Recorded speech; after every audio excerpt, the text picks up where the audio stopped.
by the governor of Nyeri. And we thank him for welcoming us.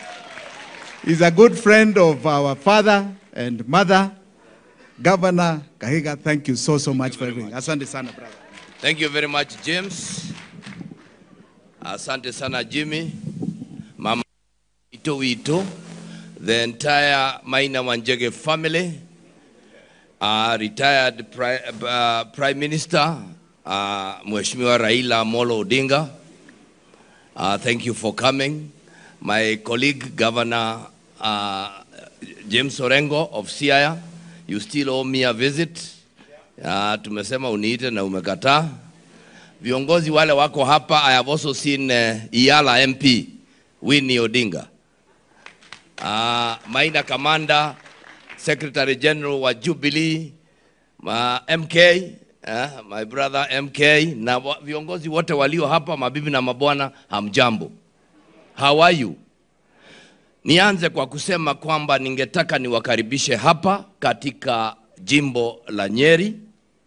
Na niseme na shukuru kwa sababu ya maamuzi ya mwenda zake kurudi katika nchi ya mashujaa. Kwa sababu Nyeri ni mahala pa mashujaa. And I'm glad that he has come back home. Na tunaenda kumweka katika ule mchanga ambapo Kimathi alitoka. Tunaenda kumweka katika ule mchanga Wangari Maathai alitoka. Tunaenda kumweka katika mchanga ambao Kioni alitoka. Na wengine ambao wametoka katika county hii ambao ni county ya mashujaa. Niambie jamii, you have totally no reason to complain to God. Because 93 years is over and above the promises of God. I know the Archbishop will tell us that it should only be 70 years or 80. But Mzee has broken that record and is at 92. So now, Jimmy, na wengine, that should be your vision.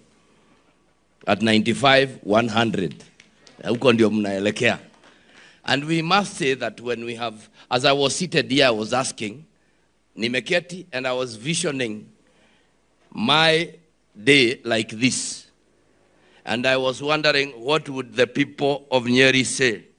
What would the people who come to my funeral say?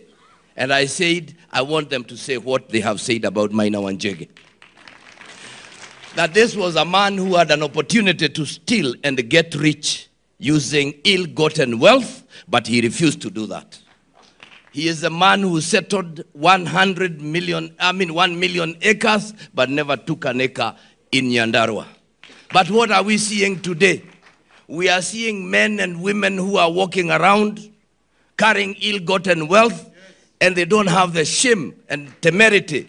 They continue vomiting on our shoes. I am glad the president has just cancelled and banned Harambes. But we pray that that is not cosmetic.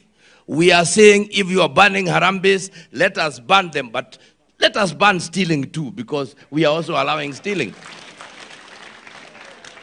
It is wrong for us to keep quiet when men and women are doing what is not right. And therefore I have stood and said, I will not stand aside as you do what is wrong, regardless of whether I'm wearing yellow or not. And therefore, we have continued to say that we voted for a government to give services to the people of Kenya, regardless of where they come from. And if what we voted in must count for something. Sometimes I wonder, why did we deny Raila Amolo Odinga the votes? But I want to say here, and say it loudly, I think the Kikuyu community has been vindicated. We can work with anybody, can't we? And so, as we sit here, and as we send this wonderful man over and above, we are telling Jimmy, please pick up the mantle. Why are you letting this candle burn and go? Pick it up, and let's move together. So for us as Kenyans, how I pray that every one of us who gets an opportunity to be a leader will walk like this man has walked. Gen Z, mko? Wonderful. Bado mnakula KFC? You can see the kind of leaders we have. They have lost touch with reality. I was the first man to say that there was a problem with that finance bill. Did you hear me say it? What did I say? I said finance bill. They called me names, spoke about me in parliament for 2 hours. They said I was clueless and I didn't know what I was saying. I posed to them a question between them and now, and me, who now knows what he was saying. And what we must say is that leaders must never lose touch with the common people. Because this is the challenge we have. Once we get into our Range Rovers and the big V8s, go to those special places, we then forget where we came from. A few days ago, we were all here kneeling and begging you, please vote for us, singing songs that you asked us to sing. But when we get to those privileged positions, then we forget that. And it is important that we are reminded. Thank you, Gen Z, for reminding us that. The other day, they said that I was organizing Gen Zs. And I said, if Gen Zs who are my sons and daughters come to my office, and they say they wanted to be addressed by the governor, wouldn't I be stupid not to address them? And so I will continue addressing them. But I wish you well. I want to tell you that you are now in the mountain. This is where the mountain is. Na baba karibu mji kwa mlima.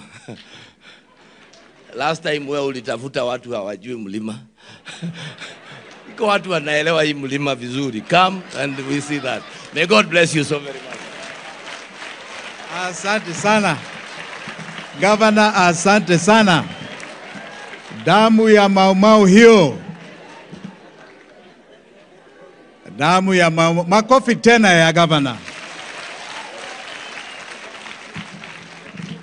Governor, I assure you, we will not let Mzee down.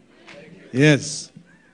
Now, I have the privilege of inviting my classmate from primary school to high school, good brother and friend, Hon Kenyatta. He has a message to give from his brother, the 4th President of the Republic of Kenya, Uhuru Muigai Kenyatta, who knew my father fondly. Mo, karibu. Asante sana.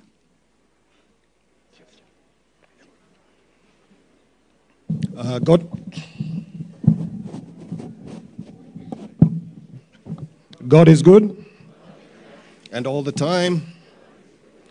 We praise God, I think, because it is only He who guides us in our journey from birth to death, and as such, we have to praise God always. My job today is to read a message on behalf of my brother, the